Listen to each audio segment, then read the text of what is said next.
Hello and welcome back to Homebrew EDH, where I take you through my personal commander decks, how they work, and how they win. This episode is the Locust God. This is a two-color combo deck based around Underworld, Breach, and Brain Freeze to mill our opponents out. With that, let's get into the episode. The Locust God costs 4 blue-red for a 4/4 legendary god with flying that reads, whenever you draw a card, create a 1/1 blue and red insect creature token with flying and haste. And he has an ability that reads, pay 2 blue and a red to draw a card, then discard a card. And he also reads, when the Locust God dies, return it to its owner's hand at the beginning of next end step. So you don't even have to pay commander tax. So let's get started. We're going to get into card draw because that's what our deck wants to do. We're going to swarm the board, protect ourselves until we can get that combo off. Like Cathartic Reunion, Reign of Revelation, Consider, Faithless Looting, Reach Through Mists, Magus of the Wheel, and Arcane Denial all will draw us cards forever and ever and ever and ever to find those combo pieces rather quickly. Now, to protect ourselves, we run counter spells and some weird other cards because I don't own a deflecting SWAT yet.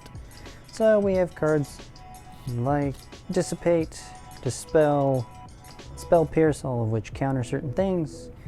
We have Raven Form, which kind of breaks the color pie. Blue doesn't usually exile, so that's kind of cool. And we have Reroute as a cheap alternative to Deflecting SWAT. And we also draw a card off of it, so that is always really cool. Now we have some cards that reward us for doing things that our deck will do very well throughout the game. Like Improbable Alliance will reward us for drawing multiple cards each turn, specifically 2. That will create 1/1 fairies with flying, and we can pay 6 to draw a card, then discard a card. And since we have so many instants and sorceries drawing us cards and doing other things, I figured why not run Murmuring Mystic, which is 3 and a blue for a 1/5. Whenever you cast an instant or sorcery, create a 1/1 bird. And of course, Stormkiln Artist, 3 and a red, 2/2. Gets +1/+0 for each artifact we control, and whenever we cast a copy instant or sorcery spell, we create a treasure token, which will help us ramp out and win the game faster. Now we get to the focal point of the deck. The entire reason I built this was the Underworld Breach Brain Freeze combo that I've seen going around in lots of different areas of Commander.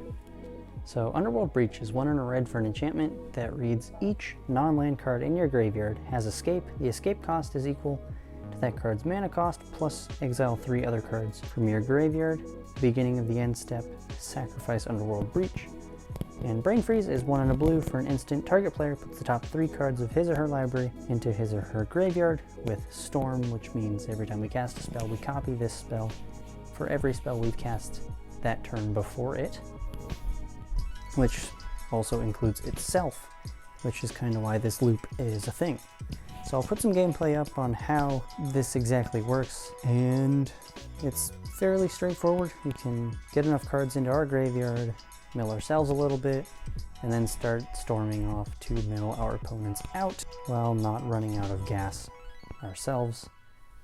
Pass the turn, our opponents will go to draw from empty libraries, and we will win the game.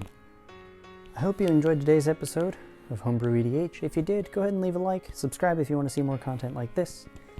As always, the deck list will be in the description with all the cards I didn't include in this video. Constructive feedback and deck suggestions are always welcome in the comments. And until I see you guys in the next one, take it easy and enjoy your day.